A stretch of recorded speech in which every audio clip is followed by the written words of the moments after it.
Hello everyone, and today I am here with Leah Lipmam, our VP of Commercial. Now she's kindly agreed to sit down with us ahead of International Women's Day. Hello Leah. Hello Anthony, thank you for having me. And we wanted to kind of maybe start off by if you wanted to give us a bit of an overview of your kind of personal story. And I know you've had a very long and fruitful and successful career. And so maybe just give us a bit of a flavour how your career has played out. Yeah, thank you. I have been had the fortunate luck, or the fortune to have 35 years in the hotel industry, and actually it was, I think, maybe naive in the first place, starting as an 18-year-old backpacking out around Europe as you do, and came back to Australia and decided I needed to get a job.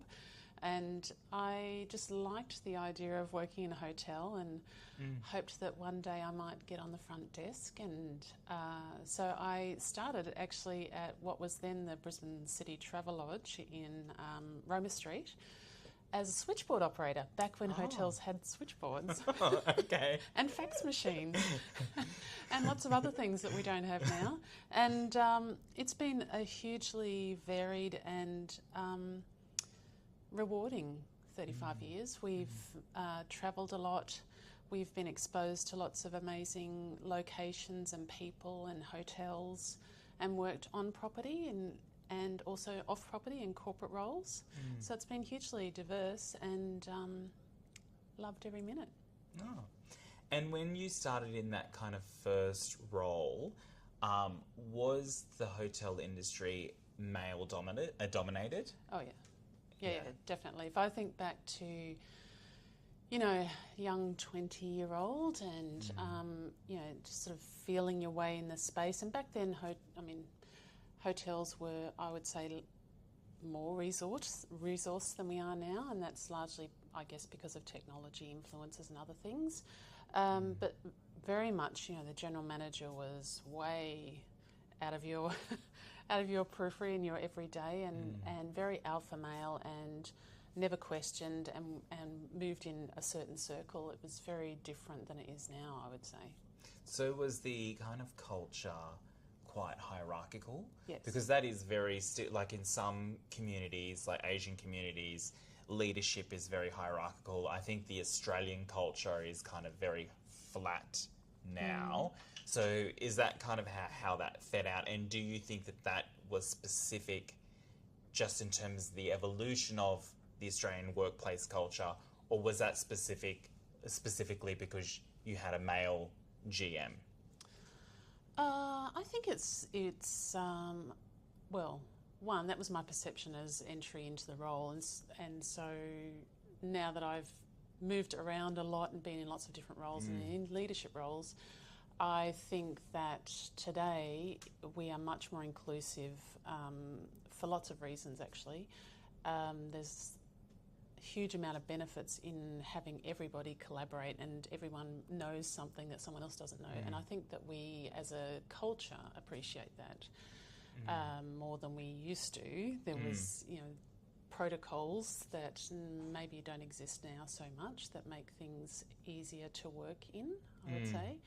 But if I think about other countries and that have different dynamics in their hotels, then hierarchy is still present, I would say. They have bigger workforces, they have language challenges, and so you need to have those buffers to keep everybody moving in the right direction. Yeah, and it's very kind of sometimes process-driven, I imagine. Yes, exactly. It's, like clockwork. Would you say there's any specific male-centric traits or behaviours that you could call out that was noticeable back then that has evolved? I think that the notion of my opinion is never second guessed.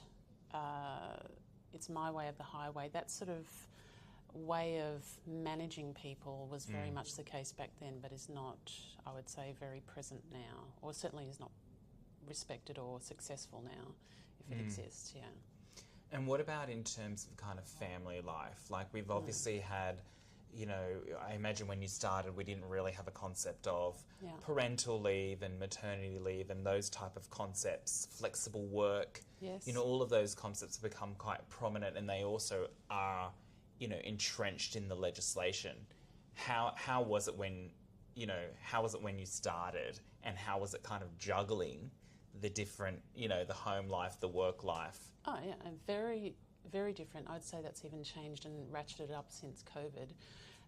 But 20, 30 years ago, there was certainly none of that. You know, you worked shift work, you had to adapt your family and personal life around your work commitments.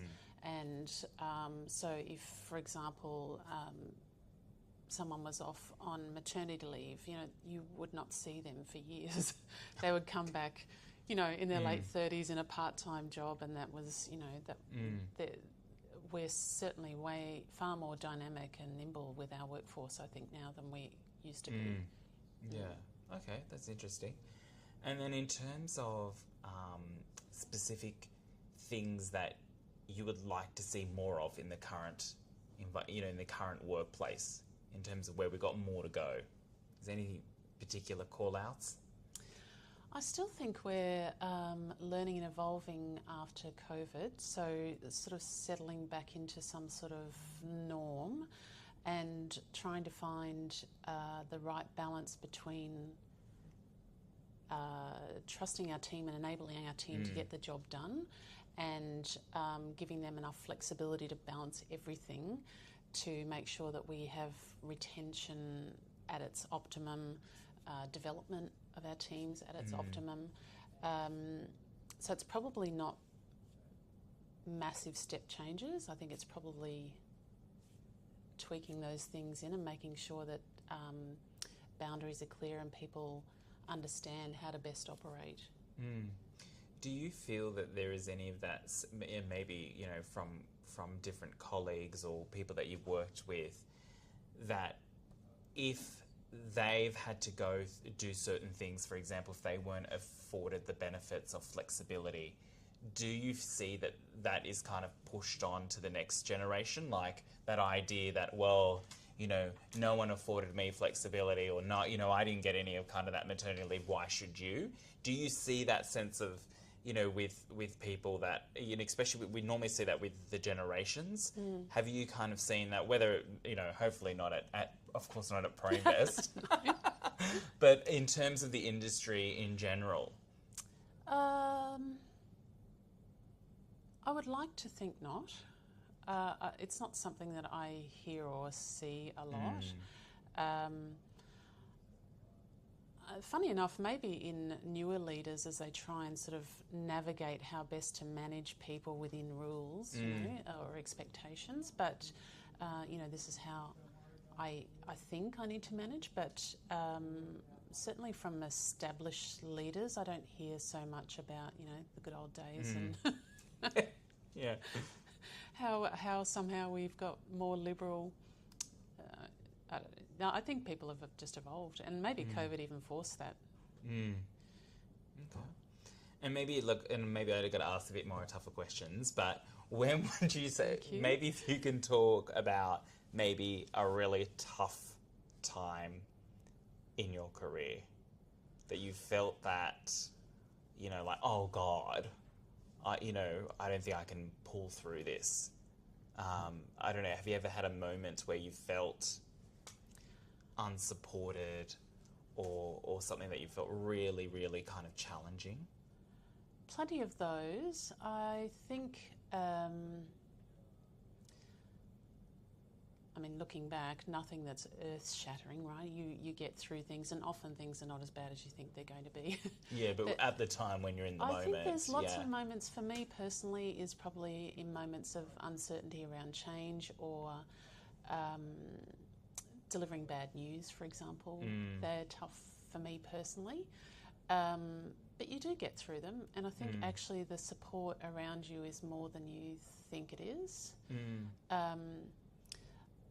I think it could be something which seems trivial now, but like moving to another country, personally what I thought was going to be challenging was actually not, and the things which I didn't think would be challenging really were. Yeah. And so it's just that uncertainty when you think you know what the future is going to put in front of you, and how do you manage that.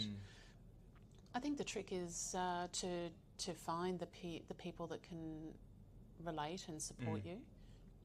Yeah. Yeah. And if you were, you have an entry kind of level employee that was kind of female, what would be your top kind of 3 tips in terms of starting a career in the hotel industry? I think, one, listen when people put opportunities in front of you. Often I think, this might not be politically correct, but I think it is true often that females second guess their capacity or their abilities more than males tend to be a bit more self-assured in that space, or certainly, fake it till they make it. And so often they're a bit more timid around those opportunities. I would say listen to them and just make sure that you don't step away from them. 2, I think, do different things. Don't follow a perceived trajectory, because often deviating and having interesting experiences opens up far more opportunities.